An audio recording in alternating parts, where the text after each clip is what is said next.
Assalamualaikum warahmatullahi wabarakatuh.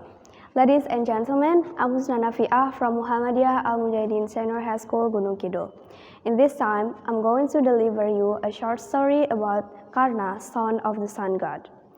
Karna, as a low-caste human being, was appointed as a knight by Duryodhana. The real reason was to take advantage of him.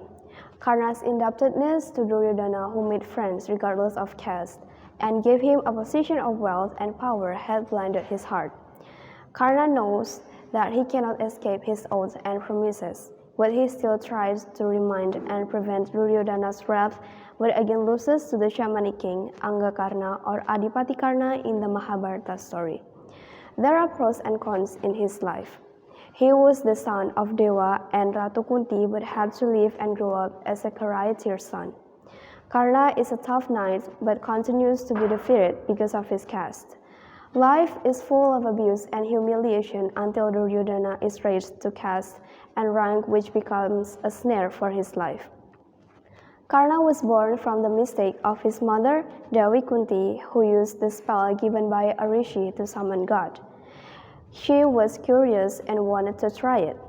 Lord Surya came and gave him a child named Karna. To cover up the disgrace and shame that Kunti was single, Karna was sacrificed and washed away in the river and cared for by the coachman's family.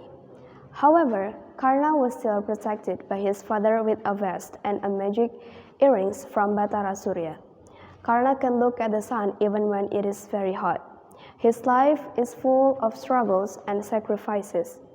Karna suffered a lot of humiliation because of his caste and continued to be harassed by the knights without being able to do anything. Unable to accept his fate, he always thought that he could become the best archer in the world.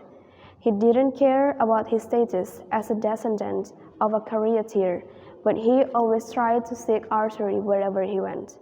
One day, he tried to go to a guru named Drona, who was also the teacher of some princes from the kingdom of Hastinapura.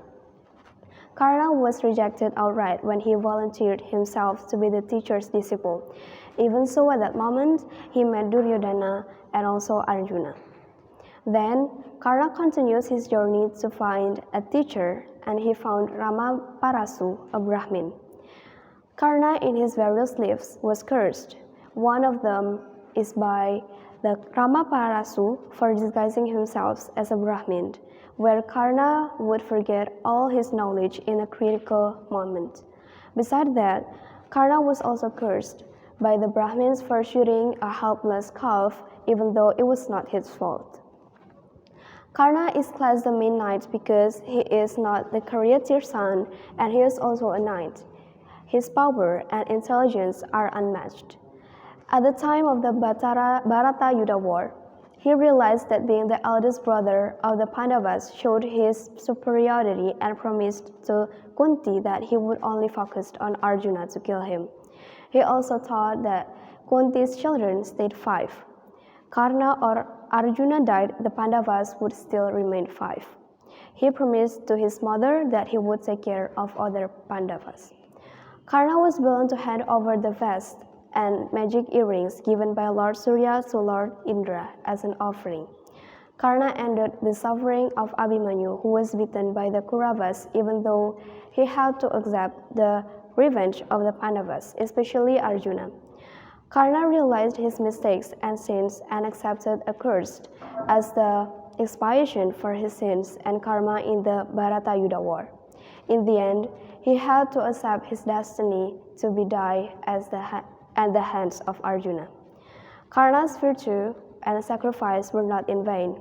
He was given the gift of being an inspiration to other knights as a great warrior who was tough and incomparable. The story of the war between Arjuna and Karna was also known as Karna Tanding, not Arjuna Tanding, because even though he was on the side of Kauravas, he was not punished for his sins in the hell. That's all my short story. I hope you enjoy my performance. Thank you so much for your attention. Wassalamualaikum warahmatullahi wabarakatuh.